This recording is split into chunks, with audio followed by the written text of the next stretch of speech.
All right. So welcome, everyone. Today, we are in our 12th discovery workshop in the series. We are focusing on the origin and evolution of food contact packaging. We've got a little bit of a different setup today. I'm really excited for our panelists in the conversation. Really excited to have all of you here today.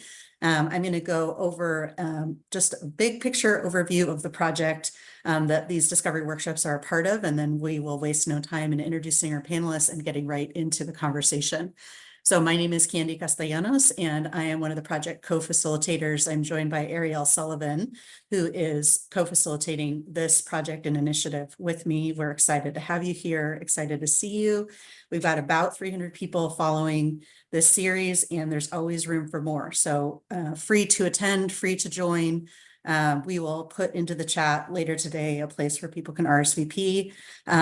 We have 2 more of these workshops after today. So one next Thursday and then one on the 12th. So that will wrap up our whole series. So let me get us going. Give me 1 second.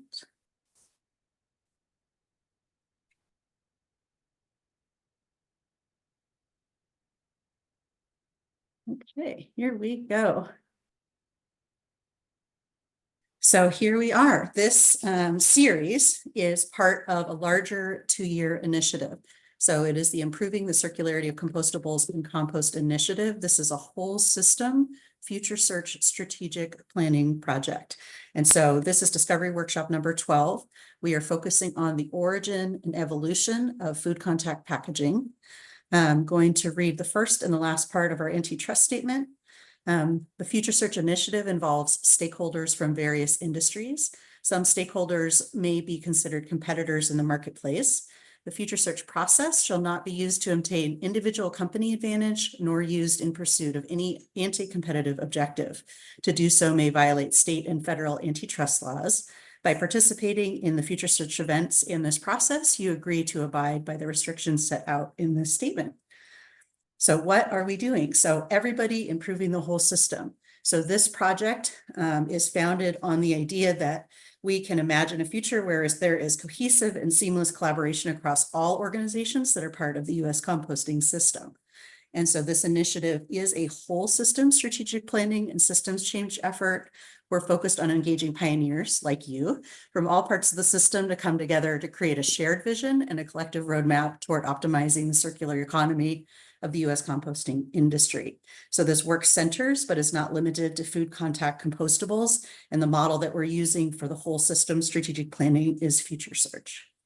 We are guided by an amazing cross-sector steering committee. Very grateful for all the efforts that have been made in supporting this project and initiative. This group is shaping this project and supporting this project in incredible ways. So just wanted to give a nod to this incredible group of people that comes together every other week. We have the benefit of being supported by an incredible array of organizations. Our circularity partners are part of the collective funding model that supports this project. So just wanted to give a big appreciation for everybody who has given their time, who has given their support in helping get us launched and keep us going as a project. So when we talk about circularity for the U.S. composting system, what we mean is that the intentions of compostability are realized for compostable packaging, for organic materials, and that the end products produced are able to be put back into meaningful use. And so the first order of business for our steering committee was really figuring out our purpose, our intention statements, our purpose statements. And so these are highlighted here. And so the broad coalition supporting this effort is hoping to design an inclusive whole system circularity model for the health of the composting industry that maximizes environmental benefits, improves the collaboration and coordination between all stakeholders, improves information flow, directs more food waste to commercial composting facilities that creates values and confidence for all stakeholders, and to shift behavior for shift behavior to mitigate contamination and the cost of contamination linked to non-compostable food contact packaging. This initiative is like an hourglass. We begin with everybody in this discovery workshop series. We've got 14 of them. We began in February, and each session is 90 minutes.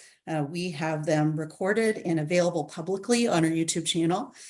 We are going to narrow to a microcosm of the whole system and get together in Denver next month for a 3-day Future Search strategic planning event.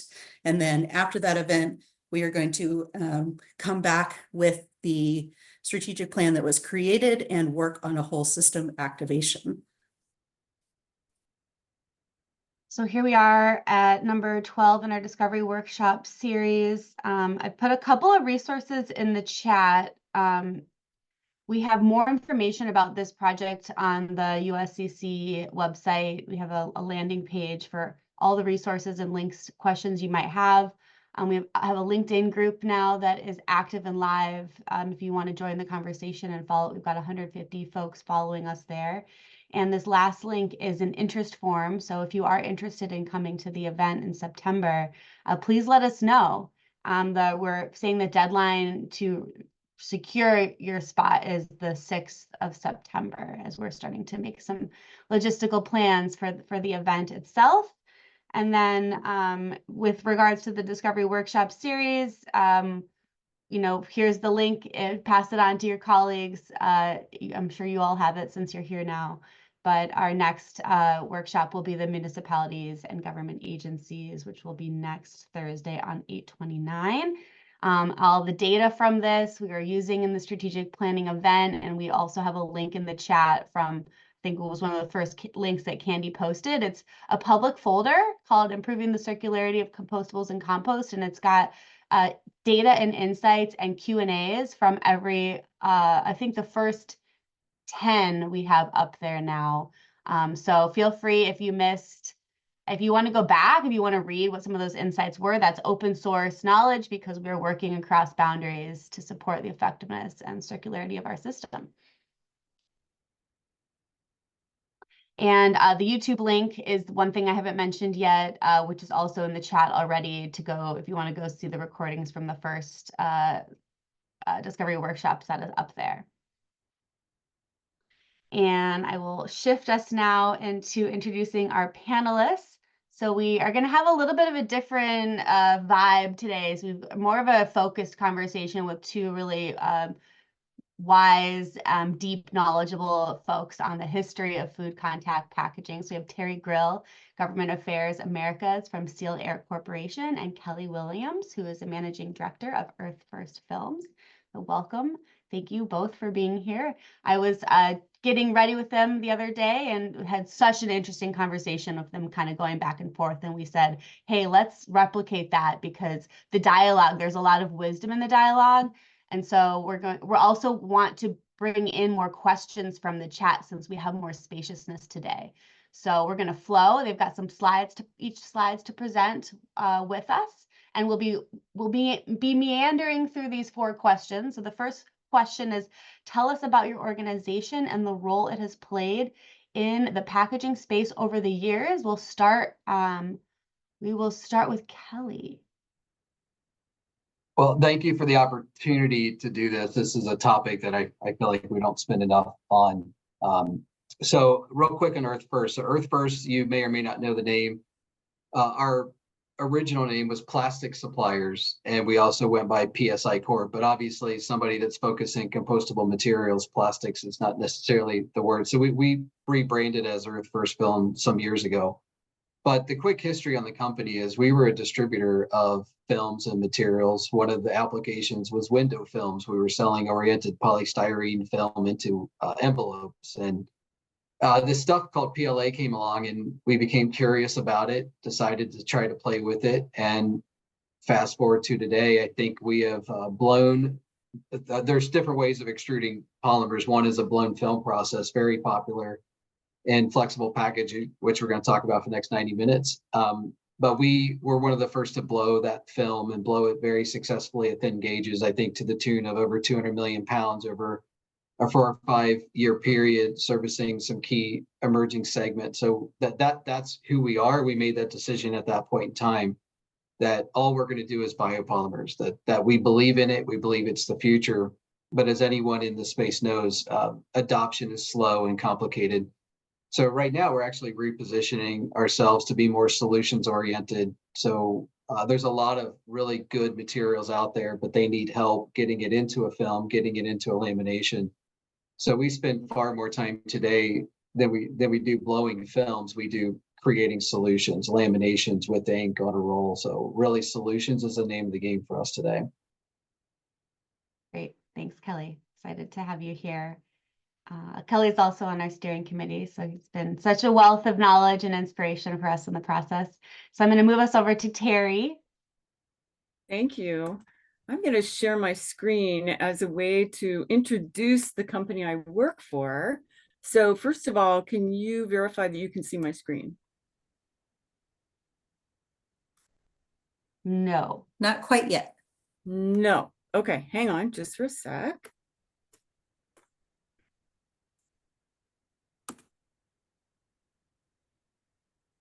Mm. And Terry, I Okay, have it here we up. go. Okay. Yeah, for some reason it's not going. Yeah. Let me share mine because I've got it up. Okay. Yep. Thank you. and- Super. All Yeah. right. So the company I work for is called Sealed Air Corporation. And many of you probably know the original product we had, which is bubble wrap, air sealed between 2 layers of film. We acquired a company called Cryovac, and Cryovac invented vacuum packaging for protein, particularly for meat. And so when I talk about the history of food packaging, I'm going to focus primarily on meat. We're a global corporation, and we focus on manufacturing, on providing data-based information to our customers. We have technical laboratories that conduct a lot of testing. So we're highly engineered, highly data and science-based. And I look forward to having this conversation with you today. And Terry, is there the other slides are for later, is that right? Yes, because I think Kelly is going to go next for question 2, and then my next slides will answer questions 2 and 3. Okay. And just a little sidebar on that history. I was in the industry when I was working with Sealed Air for making, those puffs of air that go in your shipping box. And I was also working with Cryovac, who was absolutely the leader in meat packaging. And when they came together, it's like, well, they're going to be Cryovac. I'm like, wait a minute, you can't call Cryovac Sealed Air. That's not genuine. To Cryovac was like a true pioneer. So we always laugh, like, really, Sealed Air? They're not Sealed Air, they're Cryovac. Anyway. Yeah. And don't underestimate their size. I think you guys are in the top 2 or 3, I think, globally. Correct, Terry? Yeah, you're right. Yeah. Thanks, So, I mean, these guys know packaging for sure. That's great. Well, this the question 2 for this particular panel has a couple different pieces to it. And so we're going to start with Kelly. And if you could take us through some of the history of food contact packaging, talk about the opportunities that different types of packaging presented, what has changed over time, what were some of the things that influenced those changes, and then over time, what impact do you see these changes have had on packaging that ends up in compost collection bins? In an effort to make packaging compostable and compatible with compostable systems, what have you learned? So a lot there to unpack. We're going to give a lot of time to this question. And so Kelly, go ahead. And before I share my slides, I want to just thank you for asking that question. I feel like we don't spend enough time talking about history, and as sustainability is impacting all of our lives, all of our jobs, all of our careers, and ultimately our future, we find ourselves often extrapolating potential future states from our current conditions. And the problem with that is if we don't incorporate the relevant historical pieces to that extrapolation, you're not going to be very accurate. So what I'm going to walk you through is a true understanding the material histories used in packaging. Can everybody see my slides? Yep, Can everybody that's see my great. slides? Yep. Okay, I'm going to start around the year 1900, and I'm going to walk you through where we are today. So we used to have general stores where you had to go to a counter and get a clerk to help you. And one of the material innovations that allowed us to go to the grocery store where perishable goods could be packaged and maintain freshness was cellophane. Cellophane is literally transparent paper. If you did an analysis on it, it would say that it's paper because it starts with wood pulp in it, but it's super clear, high barrier, and it really was an instrumental material to flexible packaging and arguably to let us go from a shop to a grocery store, and also glassine coated paper. So keywords there, coated materials. So that takes us up to about 1940. But before we continue, I just want to point out that in the beginning, we were mostly bio-based. We handled the needs of the population just fine with bio-derived materials. And then we got bigger, a lot bigger. And one of the inflection points was actually the nitrogen compounds that were being developed for bombs during the war ended up being great fertilizers. So we created this chemical explosion, this boost of being able to produce food with nitrogen, which drove our continued addiction to convenience.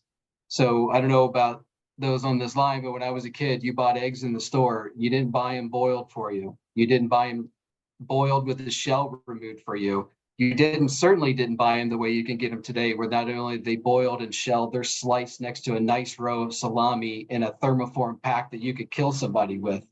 So we are addicted to convenience. We don't buy heads of lettuce anymore. We buy ready to go salad. So I'm not saying there's anything wrong with that. But let's just recognize that, we helped actually fuel it. But I do believe it was the fossil plastics that was that shoehorn that we needed at the time, because we were producing food at such an alarming rate, you have to preserve it. So plastics became not only important in that preservation, it became imperative to the preservation. But I think looking back where we are now, perhaps maybe the old is the new. So from there, we went to 1940 to 1980. So there's a lot going on in these 4 decades. But let me talk about low density polyethylene. It was discovered because back then, chemical plastics and chemical companies really did a lot of discovery stuff. They experimented, they tried new things. This material was not originally used in packaging. It was used in wire and cable, which helped us significantly during the war. It wasn't until realizing how well you can use it to coat paper, foil, and laminate foil, which also during the war, we realized that we need better ways to feed soldiers that are in the field for long periods of time. So DARPA developed MREs, meals ready to eat. And that basically meant foil, a lot of foil to protect ready to eat food so that it can last conditions in the wild. The next big unlock, and the reason I have it in red, is that polyethylene idea, taking fossil derived ethylene and turning it into a polymer version. We started using catalysts that can control the chain length and all of the different things that chain does. And we created high density polyethylene and what's called linear low density polyethylene. And that became a pretty big inflection. Now you're doing everything from milk jug containers to lawn chemicals to kayaks and fuel tanks, blow molding 55-gallon drums. There was just this big explosion of polyethylene and its versatility across all of these non-packaging applications, where I think the next big inflection point came in the late 90s, early 2000s, when these companies based in North America started bolting themselves together. Remember, Exxon and Mobil used to be separate because the federal government separated them when they broke up the Rockefeller dynasty, and now Exxon and Mobil are the same company. So we saw a lot of combining of companies. So now that pellet of plastic became a physical way to move gas. And I can't stress out how important that was to the inflection point that really drove the bioaccumulation of plastics. Then we had this stuff called propylene that was a byproduct of cracking oil and gas to make ethylene. This propylene has a lot of end uses. It's very reactive. There's lots of chemicals that we use every day based on propylene, but there is so much propylene. I mean, just billions of pounds of propylene. So polypropylene we knew how to make, but you couldn't make a good film out of it until, again, DuPont, not just cellophane, but they invented by actually orienting polypropylene. And what that did was it was so thin, so pristine, so strong, nothing for oxygen barrier, but it had really, really good moisture barrier. So we started to see these great ways of using it in snack packaging, which actually incidentally led to the rise of more complex, hard to recycle polyethylenes, because we had to compensate for the loss in oxygen barrier that the cellophane gave you and replaced it through co-extrusion in the sealant film to take advantage of these great benefits of polypropylene. So just to kind of paint that quick picture. And then came along biaxially oriented polyester, this thin, super strong, cheap, robust, can't kill it, it can't do anything. It's just really, really good material. And that allowed us to really spark the growth of flexible packaging. And flexible packaging has been growing at an alarming rate against rigid packaging ever since, because it's so convenient. But the brands were worried about 2 bags of chips rubbing and you know that ink maybe scratching or scuffing was not acceptable. So we used this polyester to put the ink on the other side of it. So you have this windshield of plastic to protect it. And that's basically where brands drove all of the manufacturing of flexible packaging down this path, because of this wonderful material, also invented by DuPont. And it's funny because when they started metallizing this, the trade name was Mylar. And I don't know if anybody in this call has ever heard the term Mylar, but it's interesting to see how many young brands, founders that are 30 years old, getting into a market and saying, yeah, I use Mylar today. So that first in the market still to this day has name recognition as being this robust, impenetrable material called Mylar, otherwise known as metallized polyester. A lot of people make it. So metallization came into the picture, and high barrier and all those things. But we also had these other really cool things like different ways of putting other functionality into polyethylene. And I know Cryovac understands this very well, because one of the ways that you seal through the grease of meats is this material on here called ionomers. It allowed you to run really fast, sealing those bags and not worrying about any oil from meats. Because Cryovac used to brag, they're so good, they don't need it. I remember that at one point, because they were so good at what they did. And then introduction of nylon films to make it. So again, we're seeing these layers of over-engineering packaging, to the point that at some point in the late 90s, retailers started to realize we're responsible for selling these packaged goods. We need to understand our supply chain better. So when they went to do that deeper dive in setting standards and all of the specifications, all they did was take an over-engineered data sheet and stuck it into the gospel of the way things had to be. And that's a big part of our challenge in the composting industry, is we're being compared to something, you know, I always say a bag of chips is no business going to Mars and back and still being fresh. Yet that's the way we're designing the packaging to do. And then we started developing tie layers and just different things. So there's just a lot of material innovation that went to continue to foster this explosive growth. And this, I like this picture because of the date on this bag. So this was a bag that was found off the coast of South Carolina. I think it might have been North Carolina. And the tagline was, is this a throwback or is this for real? So at least at the time this bag was collected, it had been in the ocean for at least some portion of time in the 47 years it has existed based on that date. And what's interesting about that date in 1979 is it's the same year that Frito-Lay stopped using cellophane to make their bags and started using polypropylene. So this bag never would have lasted if it were still cellophane. So just a quick reminder of we missed an important CTQ, which means critical to quality. It's something you look at when you're designing new products. We missed one, a big one called bioaccumulation. We just flat missed it, because the sustainability benefits of flexible packaging versus rigid packaging were so overwhelmingly positive that all of us knew about this deep, dark secret. You can't do anything with it afterward, but the benefits were so compelling that no one really talked about it, because you're replacing rigid. You don't injection mold bottles in Germany and send them to San Diego to fill it. You need to make the bottles near San Diego. With flexible packaging, you can make that roll stock in Germany, send it to San Diego, fill frozen seafood in it, and you can sell that frozen seafood in China, Canada, US, all the way back in Germany, and it works. So we created the conditions to create these incredibly big supply lines. Yeah, I just want to point out, just before we jumped on, I'm like, man, DuPont's actually a big part of history here. All right, so let's go to 1980 to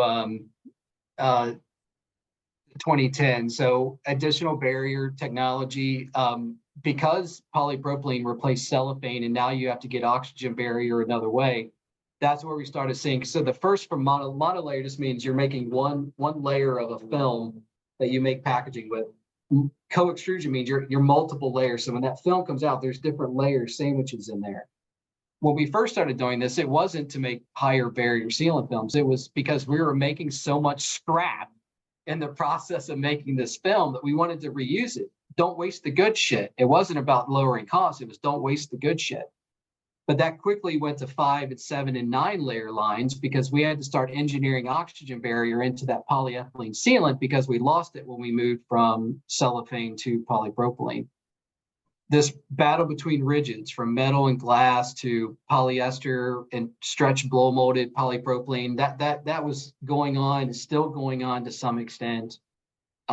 Digital printing came along, which changed the way printing could be done. But another important thing is this is where we started to see SKU proliferation in the retail store. We started to see retail stores getting bigger and started to see significant aggregation up and down the supply chain, from raw material suppliers all the way to brands and retailers. We started to see them getting bigger when the overall market was saying, we need you to be smaller, more nimble, and give me more options because I want more flavors.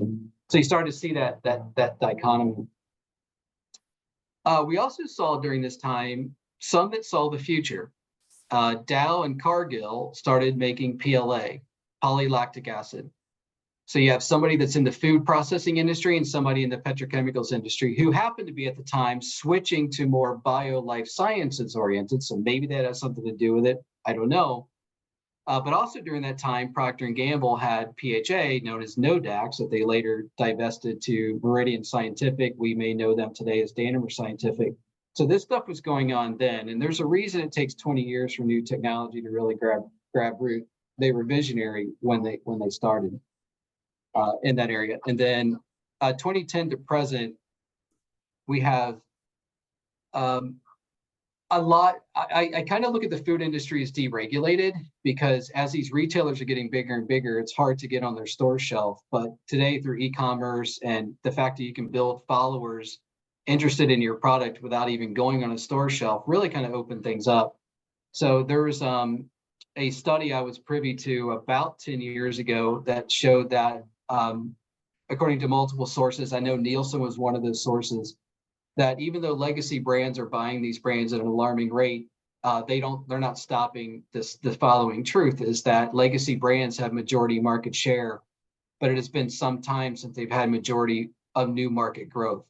So the new market growth is coming from emerging brands, and they're selling it through a variety of channels. So there's so many, as I say, juxtapositions and dichotomies in this space. It's hard to do them justice here quickly, but there's a lot of them. So this is a borrowed slide that I've used before, and I think it just helps kind of maybe frame where we are today, which is we have a population problem, we have an addiction problem, and we have a behavioral problem. On the population problem, you can say that, yeah, the growth of plastics manufacturing and packaging follows the same trajectory as the growth in population. I think it's actually more than that because you're seeing a lot of countries that didn't go through metal cans, glass bottles, PET containers. They're going right to flexible packaging, high barrier flexible packaging. So it's actually a bit more steep than this. But you can see that our plastics bioaccumulation problem is absolutely consumer convenience driven and population driven. I don't think most people know this either, that I'll point out since it's on the slide, is that if you look at what the global energy people are saying, there'll be more fossil fuels extracted for plastics than for fuels by 2050. So just keep that in mind, that there's a vested interest in convincing us that we can ever get past 9% recycling rates. And here's another little tidbit for you on the recycling of polyolefins. You can't do it forever like aluminum and glass. You get a handful of turns at it. So if suddenly 90% of all the plastics were recycled, you have a few months before the whole system shuts down.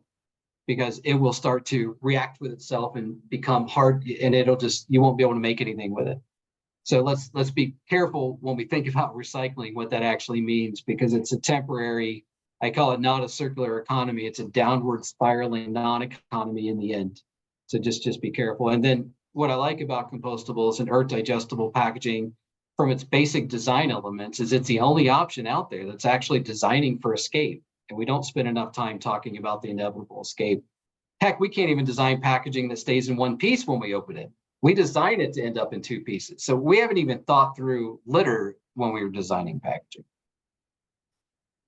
And then, so this is that popular Time magazine, throwaway economy or throwaway society. We know what it did. It led to this. It led to this. But don't be so hard on yourself is my other message, because if anything in the animal kingdom that doesn't have to worry about being eaten or finding food is going to easily end up like this. So I wouldn't say that we're lazy, not doing our job. It's like, it's just, we're bombarded with it. If a retailer says we're going to stop using bags in 2027, ask, well, why not Monday? There's no reason you have to give us the bag. Other retailers haven't. So again, just remember, addiction to convenience is not a human thing. It's an animal kingdom thing. Then I put this in, I want to just squeeze this in because this is about compostable materials, and that's kind of where we're going. And I think when I said the old is the new, I do mean that, because even replacing PFOS and PFAS and the forever fluorine chemicals that we find in paper coatings and other things, the ways to address that are 40, 50 years old. We knew this stuff then. PHA we knew that PHA was a polymer made in the fat cells of microorganisms in the early 1900s. We just never had any real natural reason to do anything with that understanding, because when you go into nature and sunlight is free energy, and the plants make these amazing polymers. In fact, it's the most incredible biopolymer factory in the world. Is what we see outside every day.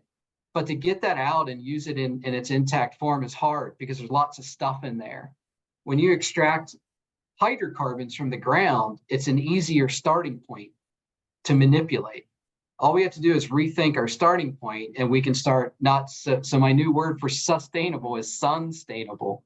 If the sun made it, then it's sustainable. If it didn't make it, it's not. It's just not. It may be a step in the right direction, but it's not truly sustainable.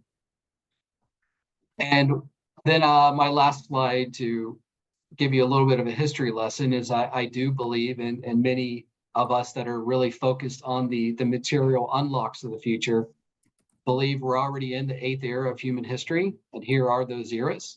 I did not research this myself. I had to look it up, but we did go through these eras, and the plastics industry is the blessing and the curse. And I think we've officially realized we have to exit that one. And it really is about how do you use nature's intact polymers to valorize them to do all of these things. And what I'm seeing is, because of the consolidation in the raw material companies, that they realize they have to do something different. They know they have to do something different, but I see a sense of freeze, fear. What do I do? Why is that the way to go? Will I regret this path down the road? So there's just a lot of worry about how do I get, because these are companies that haven't had to go explore and make new types of polyethylenes like they did back for fun. They don't have to go do that anymore, because people will come to your building and slide a menu across your table with drum prices, pail prices, lead times, sales account managers. You can get the raw materials you need to formulate these products. Now we're saying you got to go find them. You have to go develop them. And I think that's one of the challenges today on the material side. And then I have a slide that I might use later. Those are my slides for question number 2. And Kelly, before we shift to Terry, one of the things that I wanted to clarify for this session and for the group and have you confirm is this is really talking about the origin of all packaging and how we ended up where we are today, where we have basically this balance of current and emerging compostable alternatives to original packaging styles. Is that right? Yeah. And one of the challenges is nobody knows what is good enough So we hear a lot about protect the food, protect the food. I agree completely, but it's tough because you can't stick something in a machine and press a button and it tells you this package will last 17.5 months in the wild. That doesn't exist. So if you want to know if the package will hold your product 17.5 months in the wild, you kind of have to put it in the wild and monitor it for 17.5 months. But we've learned enough in this space to know pretty much where it needs to be, and it's not where it is. So I think we're getting closer, but I think that's one of the challenges is that worry that the package isn't going to work. Okay, that's great. Thank you. All right, so Terry, and let me know if you want me to share your deck. Thank you. I would like you to share my deck. Thank Okay. you. Yeah, let me get that up again. Okay, and let me know when to turn the slides. Yeah, you can go to the next slide. Okay. And so Kelly did a great job of giving us the history of the materials. And all of these materials come together for particular purposes. And many times we forget all the reasons that food processors are using packaging. So I'm going to go through some of them. The first, of course, is protection. And Kelly mentioned what's good enough. There are many cases when maybe we're using more packaging than we absolutely need for the lifespan of that particular food product. But consumers have come to absolutely trust that when they open a package, the food will be fresh, high quality, and safe to eat. And risking reducing that trust on the part of a brand owner is not something that they want to do. Taking that risk of losing trust is one of the reasons that packaging is as durable and strong and high performance as it is today, because it's not about the package. It's about the product that's in the package. So the packaging is protecting. Often it's a barrier. Kelly mentioned different barrier materials. So these are barriers that protect the product against external factors such as moisture, light, oxygen, and in many cases, the physical damage of taking a food product from the point of processing all the way through to the consumer refrigerator or stove. There's also really important information that's on those packages, and nutritional facts. You can think about the required facts that tell a consumer what's in the package nutritionally, what ingredients are in that product, what's the expiration date, if any. And I'm going to focus a lot on meat because that's our expertise with Cryovac. One of the important things that's usually on a package of meat are the cooking instructions. The cooking instructions that make that product safe to eat. It's also convenience. As Kelly mentioned, we are absolutely demanding convenience. We're living complex lives and people don't want to have to do more work than necessary to prepare food for their families or to even eat a meal in the car. It's all about convenience. And some of it's for health reasons or for food waste reasons. Think about, say, portion sizes. So if you have a large family, you may buy a package that has enough food for a meal for your family. But if you're a single one-person family, then you may want much smaller portion sizes and the packaging would be appropriate for you. Oftentimes we want packages that are easy to open and better yet, resealable. So for instance, if you have shredded cheese, you can use only what you want and then reseal it, put it back in your refrigerator. It needs to be disposable in some reasonable way, preferably through recycling or composting. And then, of course, it needs to be really efficient throughout the supply chain. So when you think about going from a processor to a retailer to a consumer home, the smaller and lighter weight the package, the better. Of course, brands are competing. So Kelly mentioned all the proliferation of items on the store shelves. Each of those packages is competing with the package next to it for the consumer's eyes and for the consumer's decision-making. So design, color, logos, all are there on the package to differentiate one package from the other. It also communicates the value and the story of the brand owner. So for instance, you can think of grass-fed beef or natural or organic products and they may want to have a package that reflects those values. If it's a low cost product, they may want to have a package that reflects that. Of course, we want to be sure that there has been no tampering with food. So tamper evidence, or even in the cases of some small items that are high value, packaging performs the function of making it very difficult to open the package and take out a valuable item and steal it. So it's not just tampering, it's also integrity and safety and theft reduction. And then finally, environmental sustainability has become important for almost everybody. So having lightweight, really efficient product to packaging ratios, preferably a material that's recyclable or has recycled content.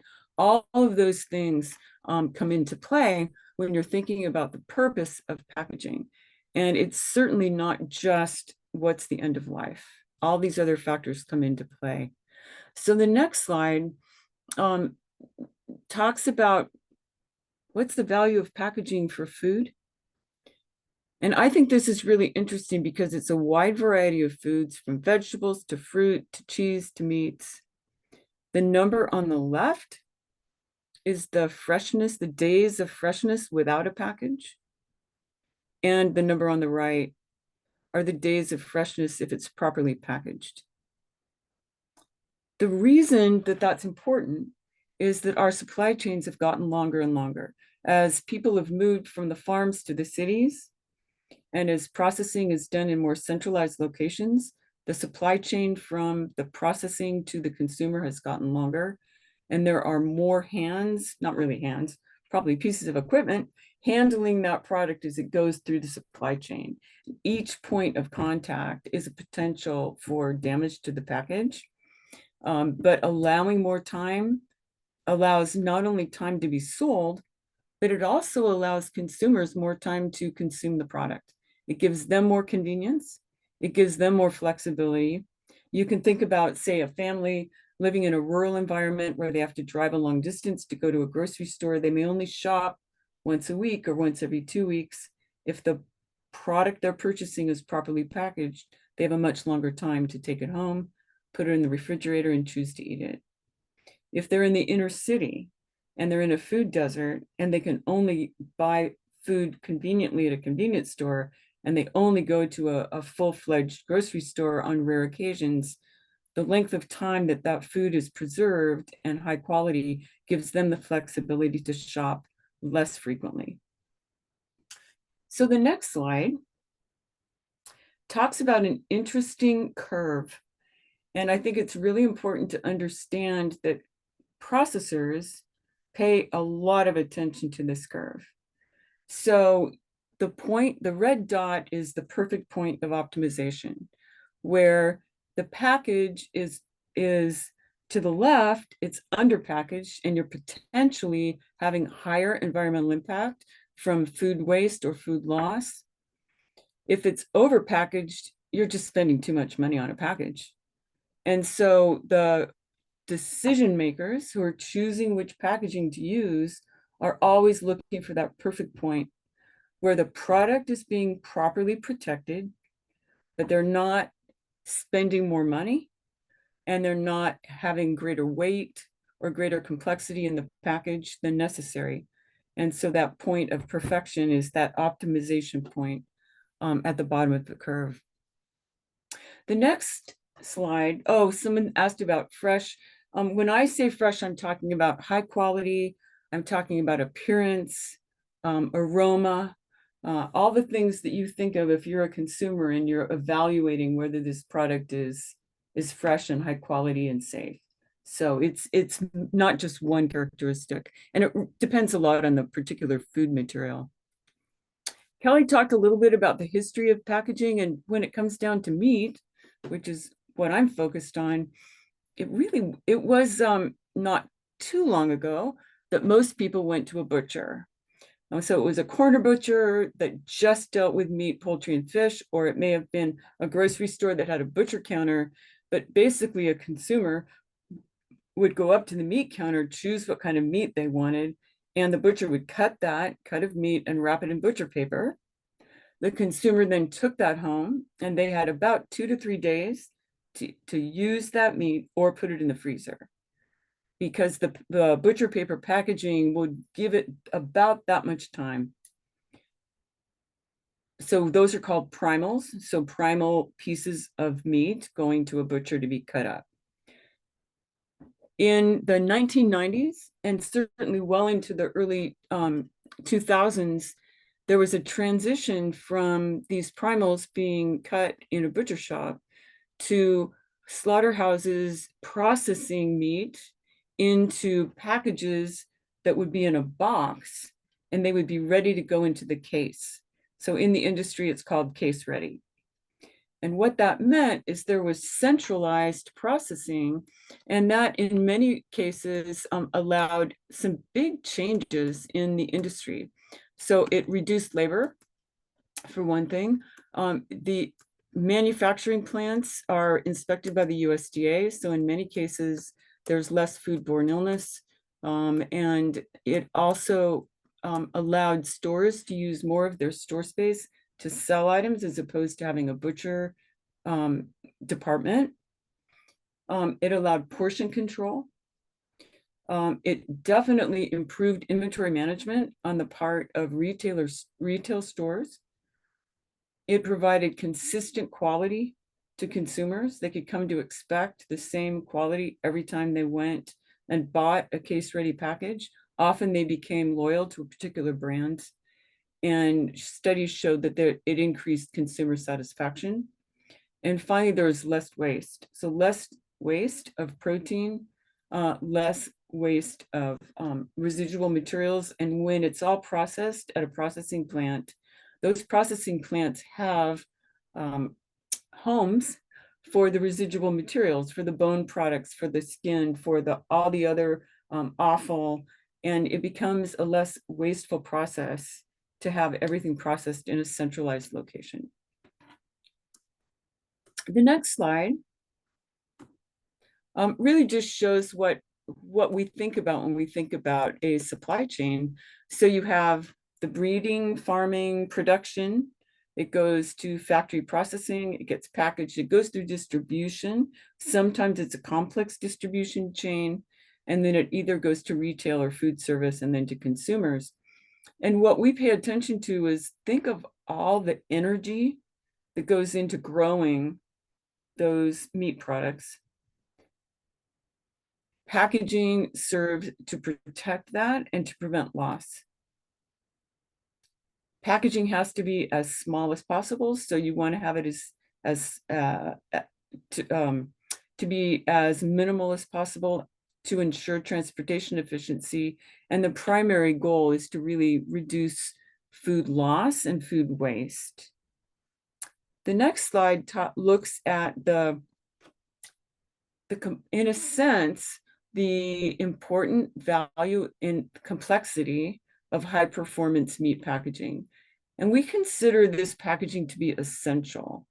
It's essential because it's been engineered specifically to protect protein, to protect the quality and the safety across a supply chain that's sometimes pretty complex.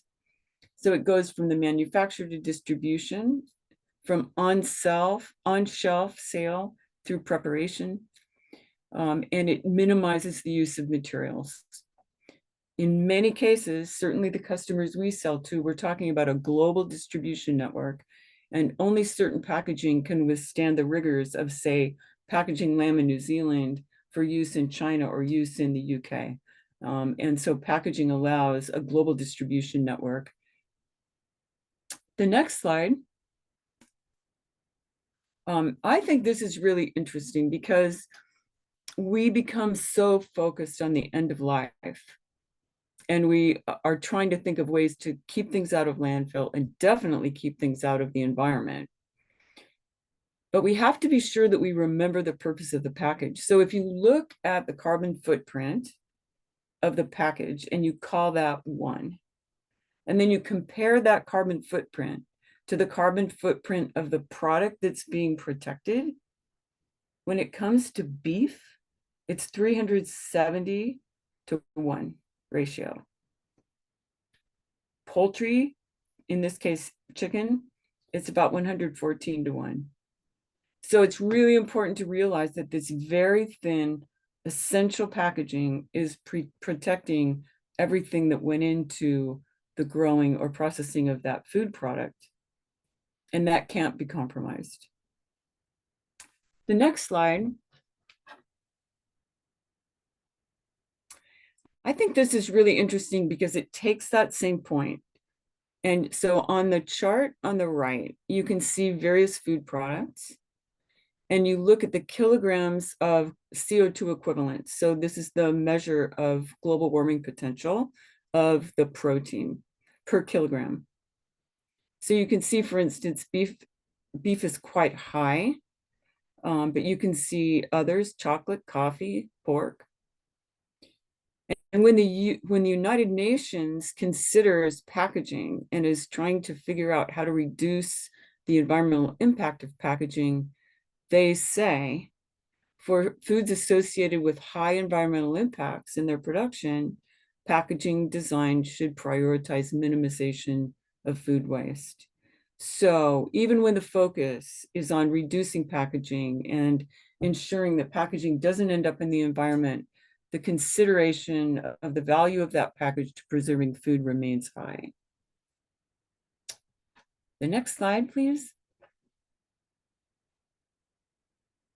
That's it.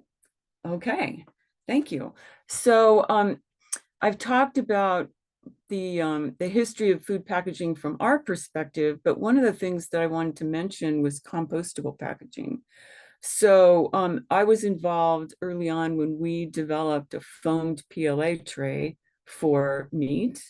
And that tray was adopted in the city of Seattle, but it never gained a lot of traction beyond that, beyond an environment in which it was regulated. So why is that? Why did we not get a compostable meat tray to be adopted nationwide? Well, it has to do with performance. It has to do with the fact that packaging has to run on the equipment that food processors have in their manufacturing plants today. These are millions and millions of dollars of invested capital in equipment that runs food through a processing system. And if the replacement product, even though it has wonderful attributes of being compostable and being able to potentially allow food waste to go into a composting system as a valuable input, that's not enough to drive a decision, because the packaging material has to be drop-in. It has to replace very easily the existing product that's being used by processors, or they don't have the incentive to do it. The other reason was more expensive. And in the end, most processors are selling the product. They're not selling the package. And they're not willing to spend more for a package unless it's going to help them sell their product. And consumers, while they say that they think that sustainable packaging is really important to their decision-making, and it's really important to them as being responsible members of our society, when push comes to shove, they're paying attention to the product they're buying, not the package in which that product is contained. We've now come out with a new compostable foam tray for meat that is a drop-in. And so we've eliminated that one problem that we had before, and we'll see how well it does. But we continue to innovate at Cryovac to come up with compostable packaging where it doesn't compromise performance, especially that performance that protects the product's quality and safety and freshness. If I could, I'd like to add something to what you just said, because it reminds me of something I didn't say, but I think it's important to keep in mind is in all of these situations, try to, especially if you're a brand looking at where do I go, what do I do? There's a difference between the absolute needs of packaging and its current requirements. The needs won't change. It has to hold, transport, dispense, it has to do these things, protect. But the machinery that it runs on is man-made. Man designed that equipment to harness the incredible luxury of fossil plastics. So yes, today, so I used to use a slide that I showed the first automobile and how strikingly similar it was to a horse and buggy carriage. So I would pick on it as lack of innovation, but no, they were smart, right? Why would you go build a supply chain when you have a supply chain for buggy parts that already exists? So we do need to do our best to modify materials to run on that equipment, but there absolutely will be a day, and we're seeing it today in certain food segments, where equipment companies are designing equipment because it's compostable materials and maximizing that conversion around those materials. So it is a game of where do you start, but don't lose sight of the needs versus the requirements, or you'll get stuck wrapped around a lot of different axles that you don't need to be wrapped around. Yeah, I Now, agree, Kelly. And I think in some respects, we're being driven by the low cost of resin materials right now. And because consumers aren't willing to spend more, processors aren't willing to spend more, there isn't enough profitability to drive these decisions unless it's something that is relatively easy to drop in, or where the capital investment is going to be worth it because you're going to get a marketing advantage by using, say, a compostable package. And unless there's a way to potentially regulate and change the playing field, then we're always driven by profitability and financial sustainability in addition to environmental sustainability in the West. and that is such a great segue into question 3. And so, and I believe, Terry, we're going to start with you on that. Okay, so Hold question on, 3. hold on 1 second. So we're gonna, yeah. so let, thank you. yeah, Ariel's gonna read it out. We're gonna put it in the chat, Super. and then we're gonna shift on.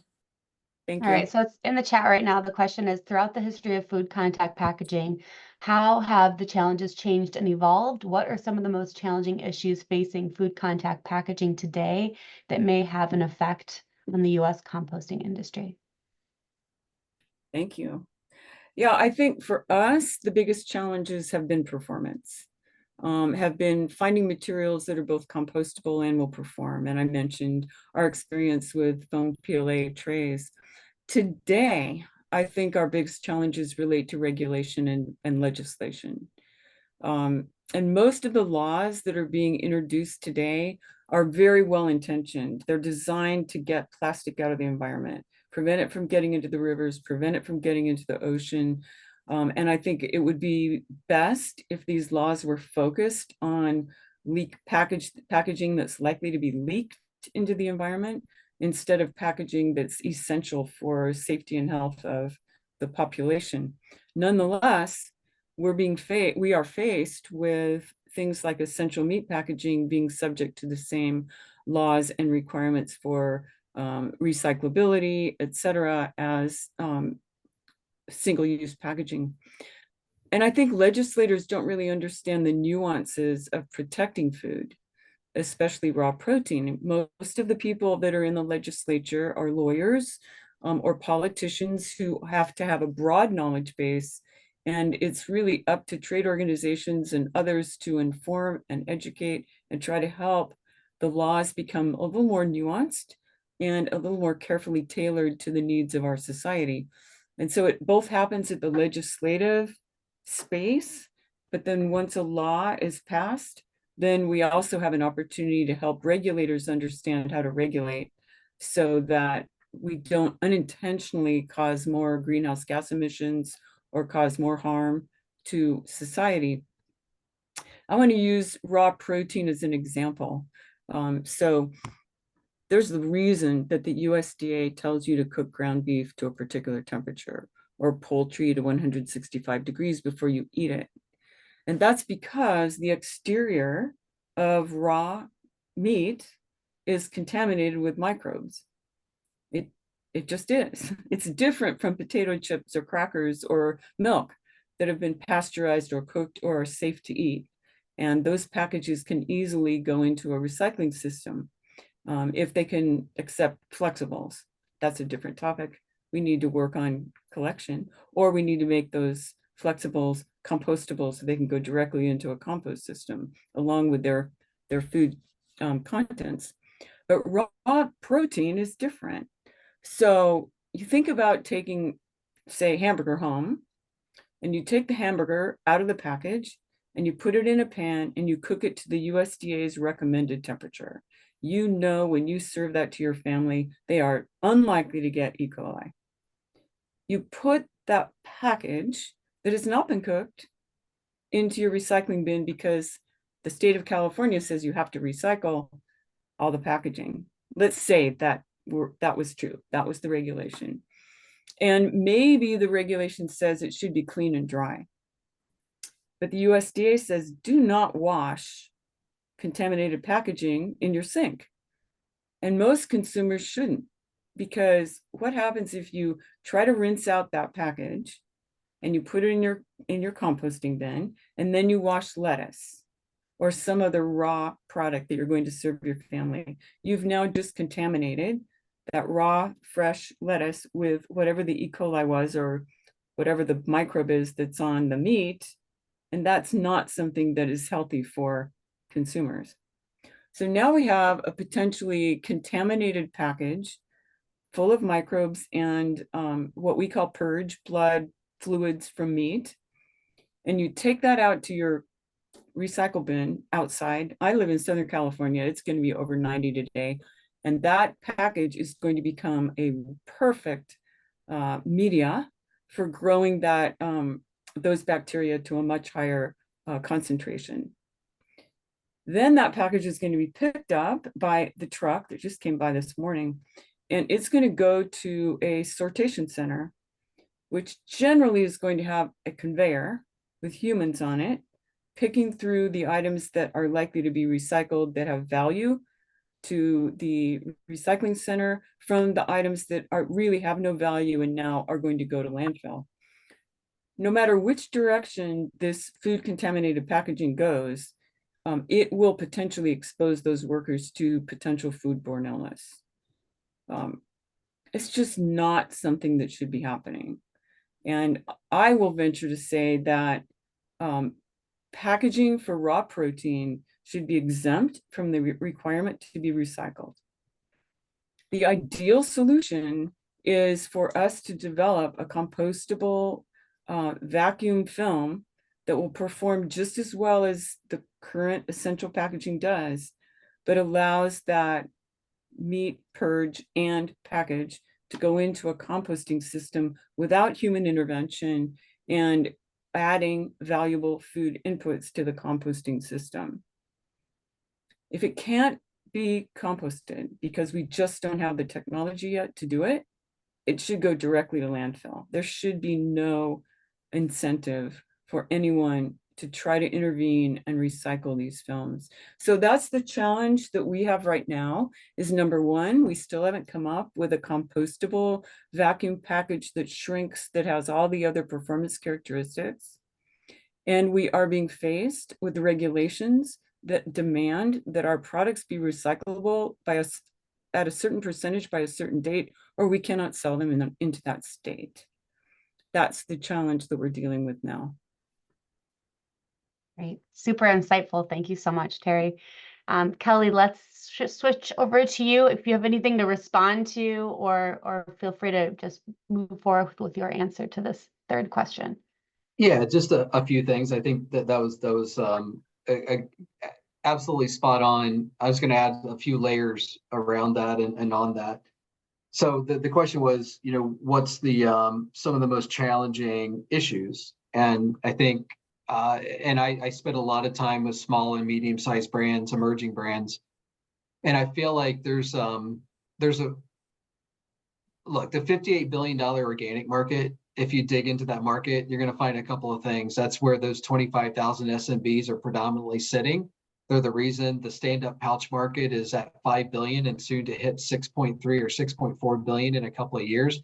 Now I remember the very first stand-up pouch conference in 2006. We're going to hit 1 billion pouches that next year. Way past that, 5 billion in dollars in the U.S. alone, and it's because they start with bags. They need bags. That's the basic need that they have. So I think that it isn't the unwillingness to pay more. It's the unwillingness to pay more and assume risk to your brand. Like they want to know, is it good enough? Is it going to work? most brands have accepted that today's packaging is over-engineered. I don't think anyone's really arguing that. It's just, but figuring out what's good enough is the first layer of fear. And then you get further down, that fear starts to get more complex. And I feel like the biggest disruption that's going to happen in the industry isn't at the retailer level. They're too big and they're investing too much in IoT and AI, and there's still going to be brick and mortar. The disruption is going to continue as you go upstream. It's the molecules that we're using to make these materials is where the disruption is really aching to happen. Because I can make acrylic acid from lactic acid, and I can make lactic acid from fermented food waste. And I can turn that acrylic acid into a lot of these chemicals that we use every day to make packaging, and it's bio-based, but I mean, everyone seems to be stuck in how do you go and do that. So I feel like fear is a big part of it. And let's call Voldemort by his name. It's the plastics industry has a lot to lose here. They're lobbying hard to keep what we're doing confusing, misunderstood. They don't want it to happen.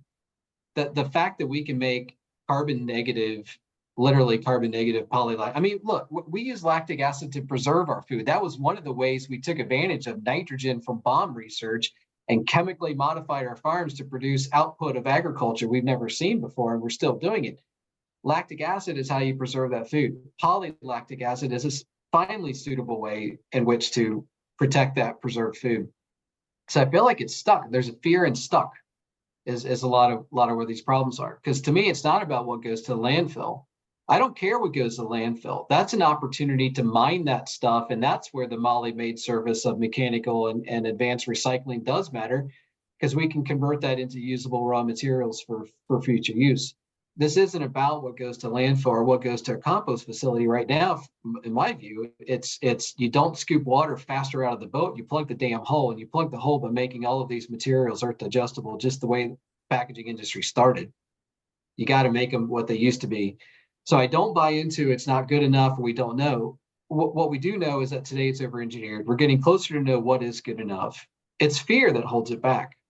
And legislation, as Terry suggested, there's a lot of energy around keeping this from going any further than it has. And I would say too, and I'm curious Terry's thoughts on this. Back in 2012, this is a study that we did because I was with an adhesive manufacturer. We used it to get $1 million investment, but there were 17 converters of flexible packaging in North America that made up 64% of the market. And today that number is 10, and it's more like 86%. So the Sealed Airs of the world have gotten a lot bigger through acquisition. They're very concentrated, and I feel for them because where historically all packaging innovation came from them. If somebody figured out how to punch bunny ears in a pouch at Easter time, it was the flexible packaging manufacturers that figured out how to do that. And today I feel sorry for them because they have to continue to innovate in conventional plastics, recyclable plastics, post-consumer content maximization plastics, and now compostable. It's just so foreign and different. It's really hard to give it its due research in an area that is so optimized when there's only 10 cents a pound difference between metallized polyester and unmetallized polyester. What innovation is left to extract from something that's so incredibly optimized? That's our problem. Yeah, I think the difference is the goal. So yes, it's been optimized for performance in the past, but we have absolutely turned our innovation team to focus on environmental sustainability, the use of recycled content where we can get it, if we can get it, the ability to recycle, if we can help develop the infrastructure to get it from a consumer bin to a processor and get it processed into a product that we can actually use. And all that innovation continues. So I don't see us as being in a situation where we've run out of innovation. We have really bright people who are just as motivated to create bio-based products that can function. We're also committed to circularity where circularity makes sense. And I think it's really important when, I mean, one of the questions that has been asked is, what do we recommend? And I think what's really important is focus on the parts of the packaging industry that make up the greatest impact. So when you look at flexible films, that's less than 2% of the overall packaging environment. As society, let's pay attention to the higher weight items that if we can find a better use, circularity, reuse, upscaling, use of post-consumer recycled content, let's focus on those first. And then possibly the more challenging high performance products can flow through those same infrastructure systems. But right now we're dealing with lack of infrastructure because so much of the packaging was being shipped to China. We did not have to develop our own infrastructure to recycle the products we have, or even to potentially develop more bioproducts because the waste products were going to China. The whole world changed with the green fence, and now there is sufficient drive to innovation to attack this from all different angles. I wonder if sometimes we built an almost unturnable mountain or ship, because this introduction of oriented polyester, polypropylene, these pristine, wide, I can make them anywhere, ship them anywhere, package it, this enormously large supply lines. I have to think that at some point the scope emissions and EPR, I think of the old Bugs Bunny, they throw the baseball around the world and they catch it and it's got all those passport stamps on it. If anybody remembers Bugs Bunny cartoons, you can't do that anymore. You can't be shipping goods across continents like that. At some point, that carbon footprint's going to come to roost. So if we can think about distributed manufacturing, the pandemic taught us that distributed manufacturing wasn't just a great idea that we all believed in. It proved that these supply lines are fatigued and vulnerable. So so can we raise beef and not ship beef all over the place, multiple continents? That's a challenge because look who controls the meat industry. But if we could shrink the loop becomes a lot more manageable. The question is, can we shrink the loop? Can we make the materials for the packaging geographically? Can we make the packaging geographically? Can we print it? Can we grow the food? Can we process it? Can we raise the beef? Can we keep it somewhat in a region that we can then manage its loop? Because food waste doesn't matter if it's in a loop, but protein does matter. And if I could just real quick, I think this is worth sharing because meat is such an important part of the story. And I want to show this slide because this is what Terry's talking about that is so important, because right now, I grew up on a farm, I grew up raising corn, and it was like, well, we don't eat that corn. But what do we use it for? So the corn we ate on the farm was the corn from the garden, not the fields. Because they said, oh, it's feed corn. The hell's feed corn? I eat, but isn't that corn for me? It's because 3/4 of the food we make goes into feeding the animal proteins. Only 27% of what we grow goes into food we eat. And for every 100 calories of grain, we get 3 calories of beef and 12 calories of chicken. And I believe mathematically that lines up with Terry's slide about carbon footprint. So we got to really treat protein very efficiently, because if once we hit 9 billion people, the prediction is we will need the equivalent of India that you see there in terms of land mass to grow the grains to feed our addiction to protein. So we got to treat it well, but I wonder if we don't rethink the distribution of it as maybe one of the ways we can enable a different way of thinking about it. But just wanted to point that out because I think it is important when we talk about protein as a market. And Kelly, we're going to spend the next 10 to 12 minutes kind of with our last question. And I know you started to talk about it, but I'd love to hear both of you speak about this more explicitly, which is what should other stakeholders in the supply chain, the solid waste management system, and regulators take into consideration when problem solving around some of the challenges that you've both posed? And what do you think would be the most helpful for others to know and hear about? And either of you could go first. I don't know if either of you have a preference. Yeah, I think I sort of started talking about this when I said that we have an infrastructure problem. So I really think that whether we're talking about taking packaging from the end of life at a consumer site to a compost facility, or whether we're taking it to a recycling system, we don't have sufficient infrastructure to handle that efficiently. And we don't have the infrastructure because the financial incentive is not there to get it in place. And that's the reason for extended producer responsibility fees, so that those fees end up being paid so that the infrastructure can be developed, so that we end up with much more robust composting and much more robust recycling. So I think it's really important to remember before things get banned, because they don't fit into today's mechanical recycling system or today's composting system.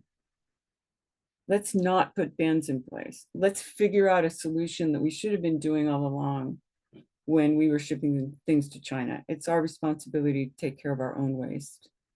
And then the second thing is, don't forget what the purpose of packaging is. Packaging is not there for packaging's sake. I understand the concern that the petroleum industry and plastics industry has product to sell. But the reality is no producer, no brand owner is going to unnecessarily buy packaging that they don't need. Packaging has a really specific purpose. The purpose is to protect the product. Don't pass any laws or regulations that prevent that product from being properly protected, because that's really all about quality and safety of consumers. And it's about protection of those products, the food products, so they don't decay and emit methane and other greenhouse gas emissions. All right. Kelly. Yeah, I think I alluded to most of them as well. There was one point in my slide from 1980 to 2010 that did happen that changed things, because that was about the time that the plastics industry, and there's a really great NPR investigative article where they tracked down the executive director of SPI, the Society of Plastics Institute, the NDC, the lobbying force for the plastics industry, and basically said it's your job to fix this. And that's when they came up with those 3 triangle arrows and convinced us that plastics was better than paper. But what also happened near that time is a lot of these old antiquated paper lines are being recapitalized to new machines, vertical form fill seal machines, and plastics just fit. It was another one of those throttle buttons that really took off. There's no reason we can't take what we learned, step back and rethink how to address the needs of packaging, because Terry's right. Packaging's not there for its own benefit. It's there to do a purpose. And beyond that purpose, let's separate purpose from beyond the necessity of it. Then you can think about different ways. Because if you want to redesign the equipment, maybe it's not a complete scrap and rebuild. Maybe it's a modification. It's just we got to look at it from how do we get packaged meat in consumers' homes with the least footprint and environmental bioaccumulation. It's that simple. But we're not looking at it. So I think what we're doing at Future Search in a whole systems, that's exactly why we need to be working together in a whole systems approach. Or we're always going to find somebody that says, yeah, it didn't work. Why didn't it work? It didn't work, didn't run. And we're going to continue to face that until we think it as a systems level approach.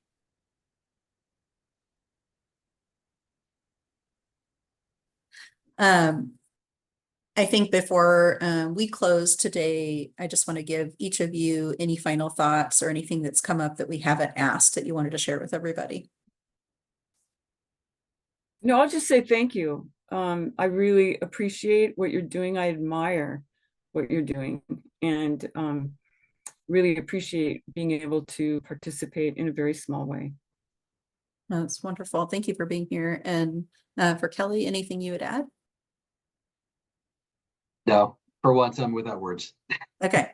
And so Ariel, if you want to pick a question, most of the questions in the chat, usually what we do is we gather them and we work with the panelists afterwards to create kind of a question and answer document. And we share that back out in our public kind of Google folder that highlights the information shared in each of these sessions. And so we've got time for probably one question and a conversation around that, and the rest that we'll gather, and we'll also include that one and then share back out. we basically have two questions that have not been answered. The first one is how close are we to making compostable packaging that isn't industrial? I know that we've been touching on that. And then I just want to read this other question in the chat because it just got popped in. You might have time to touch on both. If not, we can follow up. So this is from Nicholas. Nicholas says, hi all, I'm a small business working on selling tortillas and they need to be in vacuum sealed bags. My question to whoever is open to answering is if you were a small business that had to purchase vacuum seal bags for tortillas, what bags or materials would you look for or recommend? Is my only option plastic or is there a compostable or better option? Thank you. Kelly, I'm trying to think of if I've ever seen vacuum sealed tortillas. Oh, tortillas. Now I was thinking of the crunchier chips. So just like a flour tortilla vacuum sealed. Yeah, generally those are in a poly bag that you peel off with a zipper. But biopolymer films will vacuum seal just fine. Can I form a hot dog tray like that forming web that Sealed Air knows very much about? I wouldn't say it has that level of draw yet. It does, but it won't give you the oxygen barrier. If you want the oxygen barrier, then there's a limit to how much you can draw it. But it is formable, just not as formable as some of the fossil plastics materials that are out there. but it would hold a vacuum. There's enough barrier properties in the film that's compostable film that he could use that for tortillas. Biomaterials, oxygen is their strength, moisture is not. And when fossil plastics replace natural materials, they fix the oxygen issue with PVDC, metallizing, and EVOH because they lost it when they went to the greater moisture barrier. So yeah, gas barrier is one of the strengths of these materials, particularly cellophane. It's a great oxygen barrier. It's one of the best barriers to fats and greases and oils. It's where we started is a great place to rethink how we got off our track.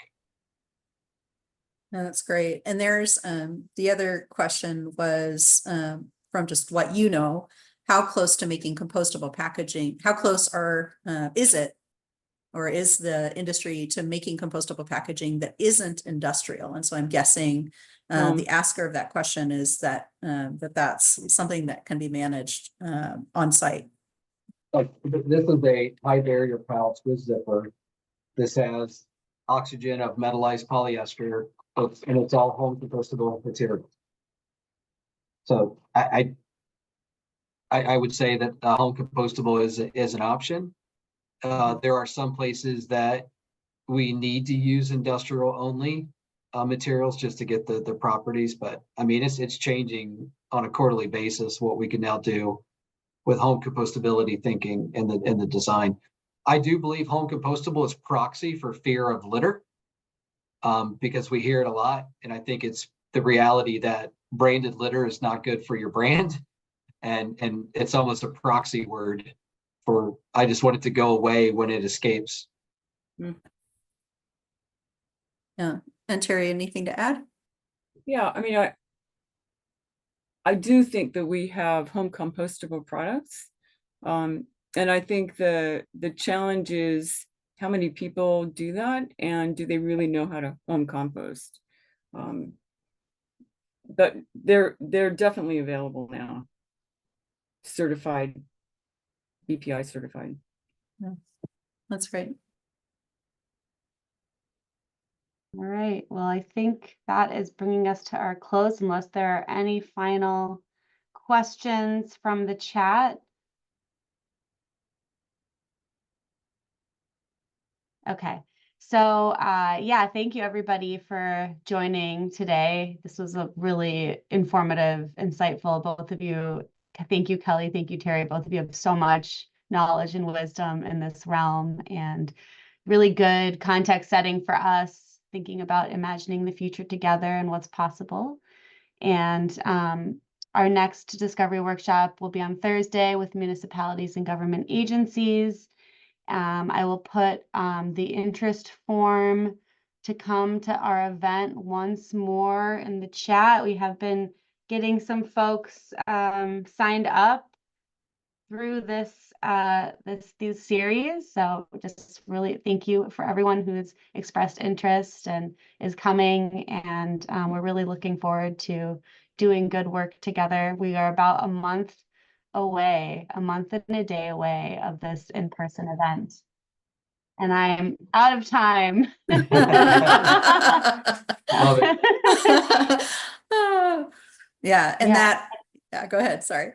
No, that's it. And anything from you, Candy? No, just again, just wanted to share appreciation for everybody that was with us live today. We have this whole series publicly available on the YouTube channel for the project, and these are no cost to attend, no cost to share. This is about creating an understanding of what the different perspectives and experiences are across this great ecosystem of stakeholders. And so today was an add to our series, and this was something that was seen as an important context creator, is just looking at, how did we get to where we are today, and what is, why is food contact packaging created the way it was, how did it evolve? And then of course we are looking at, how to create a more circular system. And so we wanted to add that into the library of information as part of this project. And so Kelly, thank you. Terry, thank you for everything that you brought today and shared. And then this particular session will be uploaded later today. So again, thank you for being here with us. You can join us next Thursday. And then our very last and final workshop will be on September 12th. And for that particular workshop, we are looking at the opportunity to co-host it with the BPI Summit, and stay tuned. The timing may change for that particular one. But for now, just sitting in appreciation, and we will see you in a week. Thank you so much. Thank you. Bye, everybody.